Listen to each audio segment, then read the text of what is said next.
Welcome to the Colorado Real Estate Leaders Podcast, brought to you by Trailstone Insurance Group, bringing you interviews with Colorado's best real estate and mortgage professionals, empowering you to understand the current trends in the housing market so you can make the American dream your reality. Enjoy today's episode.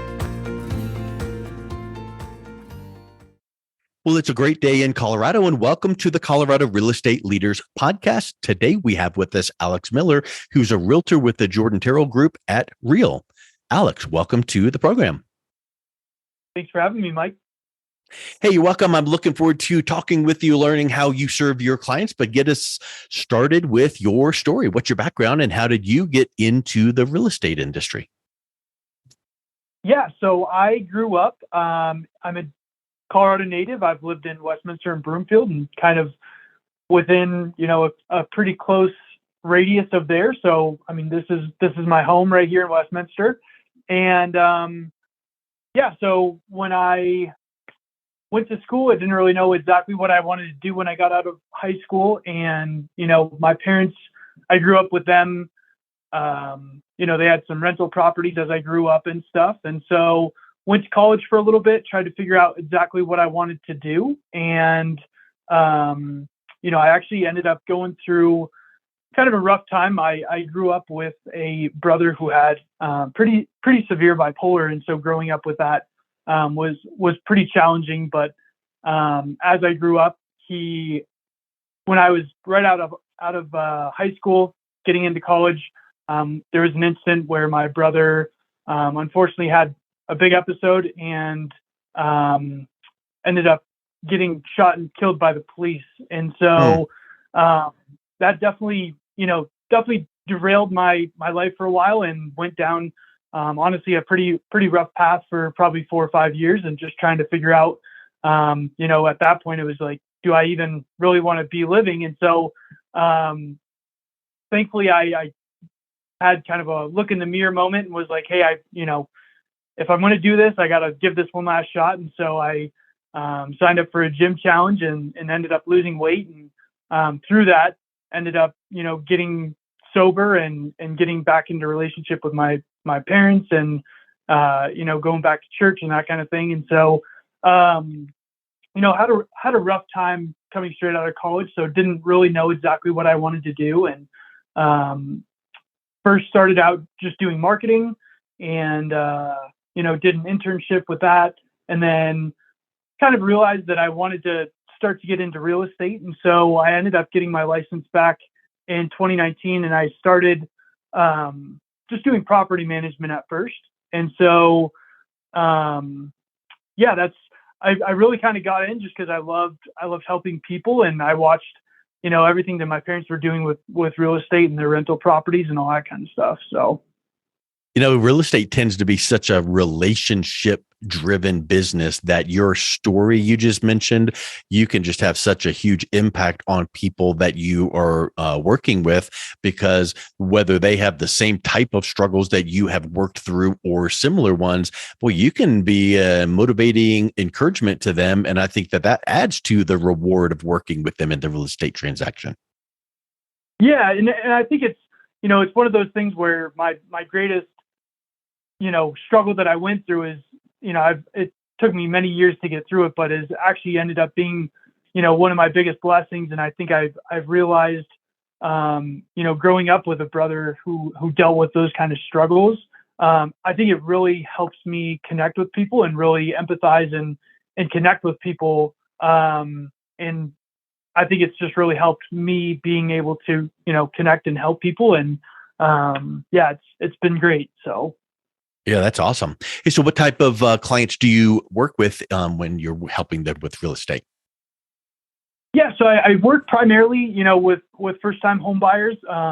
Definitely help with people who are looking to sell, also looking to move up, and then I do a lot of business with investors as well. The other people that I've really loved working with is people who are relocating to Colorado.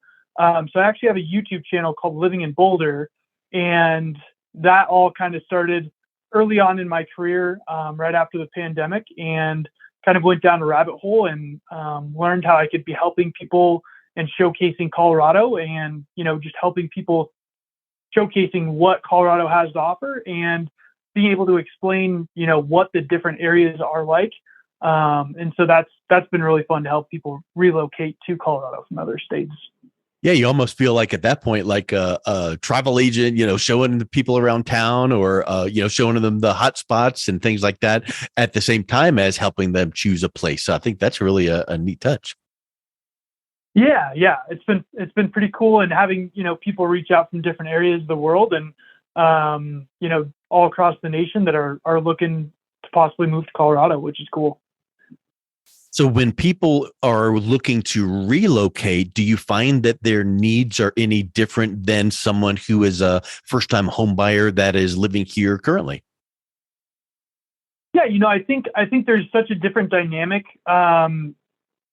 People don't necessarily have a feel, or they, might not know the area. So it's helpful for me to be able to give them, kind of showcase and show them what, hey, if you enjoy, nightlife and, all the different restaurants and the hustle and bustle, then Denver's going to be great for you. And then if you're more into the nature and the outdoors and kind of like a more chill vibe, then, Boulder's a good place. And if you're looking to like move, like if your, work is in Boulder, but you don't want to pay those costs, giving them some different alternatives like, Broomfield and Superior and Westminster. And so I think it's super helpful for me to be able to kind of guide them and show them different areas. But yeah, I mean, I definitely think it's very helpful for them to be able to come out here, experience these different areas that I talk about, and then they're able to make that decision. Where I think people who currently live in Colorado have a better sense of like where they would like to be. Yeah. So I do think that's a lot easier for them. So. Yeah, that's a good point. Whenever people say to me, "Oh, you're in Colorado, what part?" You don't really say Arvada, because typically people don't know the tiny areas. But you'll say Denver, and then if you do hear that they know the areas, like, oh, well, then Arvada, and they know it. So that's a really good distinction there. It made me think too, when people are moving from another place, they're typically not necessarily first-time home buyers. They may have a house they're selling and then moving here, maybe for a job or something like that. What are some of those nuances that someone that has a current house, they've got to sell it before they can buy the other house, and they're moving to a new part of the country? What are some of those things that you help them work through? Yeah, absolutely. Great question. So I have referral partners all across the nation. We just joined a new brokerage a couple of years ago, and it's a super fast growing brokerage. And I love the collaboration between all the other agents, and there's just a really high level of agents. So it's great to be able to just jump on there, let people know where my clients are looking to move from. And then I get them connected with a great agent out there. I always know that they're well taken care of. They go out there, they take care of getting it listed. And we just make it seamless on the, sell side and being able to buy. So it's great to just be able to iron out all the details and help our clients make a smooth transition. Yep, that's a good point. Are there any like tips or things that you find that makes it easier to make that transition? Like, hey, you've got a house that's listed for sale in whatever state. We need to get your offer accepted on this house in the Boulder area. How do you make sure that their offer is going to get accepted if they have that contingency? Yeah, just really great communication with, listing agents, and just communicating with all the parties involved. The other thing is we do have a few different programs that allow people to be able to buy before they sell. So that's, always a great option. So, it depends on each seller's preference, but we just, good communication and making sure that everybody's understanding the situation, and just make that as smooth as possible. Yeah. Yeah, that's a good point. I mean, because in reality, sometimes it's just like being transparent with everyone and saying, here's the deal. They're moving from this state. They've got their house, listed, or, the market there is hot. So we feel confident it's going to move, things like that. What are some of the things when you get that house under contract here in the Denver, Boulder area? What are some of the things that you're working with your client on to help make sure that they come to that closing table really, really smoothly without any hiccups?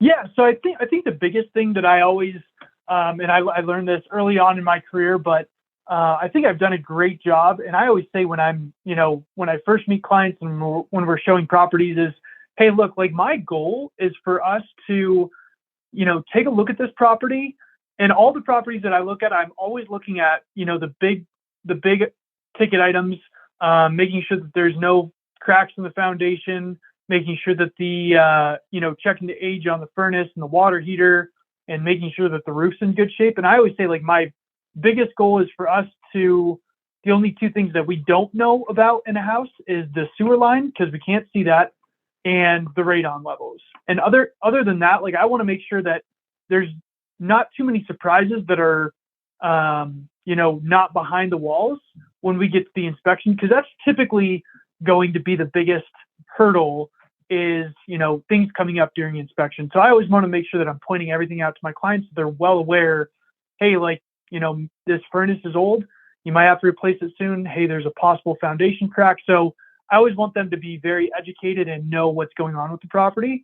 The other big thing is always making sure that I get them connected with our preferred lender. They just do such an amazing job, and they have different creative financing ways. So, they take a look at the overall, situation with my clients and what their financial goals are, and, put together a really clean strategy and make sure that they are hitting their goals. So I think with those two things, it makes getting to the closing table really smooth and easy. Yeah, I think that's a big piece that also, whenever there is a slight hiccup that gets fixed, doesn't it make you think, okay, when this happens, if it happens again, here's how to fix it. And then here's how to prevent it. So there could be a whole lot of things like that where it's like, ooh, this caused a problem and here's how I fixed it. Well, next time I'm going to do it this way ahead of time so that nobody even feels the issue. So it's just like a whole learning experience that you're able to provide your clients as well. Absolutely. Yeah. So, and I mean, it's been very helpful. I mean, I've done, over the last few years, I think I'm probably pretty close to about 90 to 100 transactions in the last 3 years. So, there's definitely things that I learned early on in my career, with, electrical, anything before the roughly 1970s, making sure that that's been taken care of, looking for different things like polybutylene piping, which, nobody would really know to look for, except for I've ran into it on inspections, and I know, what I'm looking for to make sure I'm taking care of my clients. Yeah. So what about other types of clients? We've been talking about people relocating as well as people who are, buying the home locally for the first time. Do you work with investors, helping them to buy investment properties? Yeah, I certainly do. I've helped a few of my clients buy long-term rentals, and I've also helped my clients, buy short-term rentals. So that's been really great.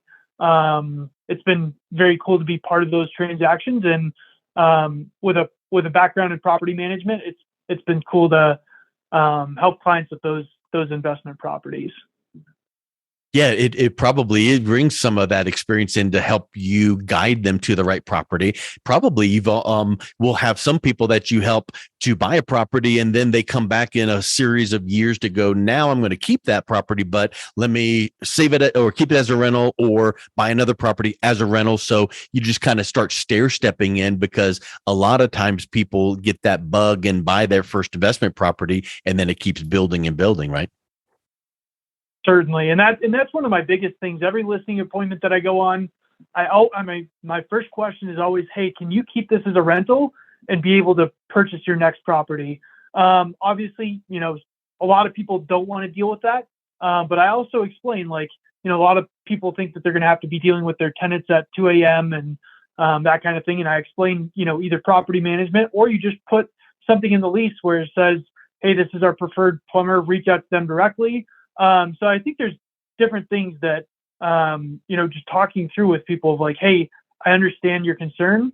Talking through, does it make sense to keep it as a rental, and going over the thoughts that people have of, their concerns. And I've definitely had a lot of people where they ended up keeping the property and being able to purchase their next house, especially in this kind of environment where, people have those 2 and 3% interest rates. Yeah. And You don't want to lose holding that. on to that property. Yeah. Holding on to that property is so important. So.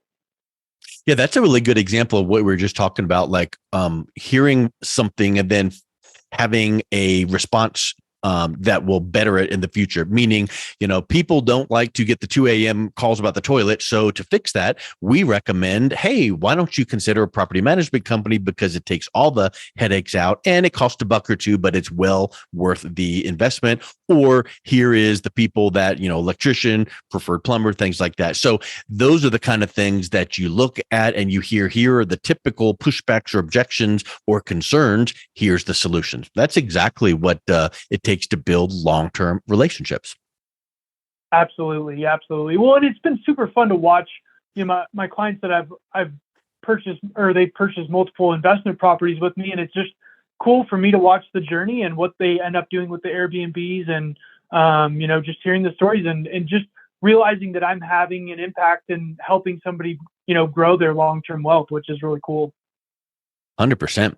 Well, it's been such a neat time chatting with you, Alex. If someone is interested in learning more and reaching out and connecting with you, what's the best way that they can do that? Yeah, so I'm very active on Instagram. So if they wanted to reach out to me on Instagram, my handle is Alex Miller, all one word, and then .real.estate. And so once again, that's Alex Miller .real.estate. I'm also on YouTube, living in Boulder, and you can call me at 303-587-9440, and would be happy to help any way I can. Excellent. Well, thank you so much for coming on. It's been a real pleasure talking with you today. Yep. Thanks, Mike. Appreciate it. Thank you for listening to the Colorado Real Estate Leaders Podcast, brought to you by Trailstone Insurance Group. To learn more about the topics mentioned on today's show or listen to past episodes, visit www.coloradorealestateleaders.com.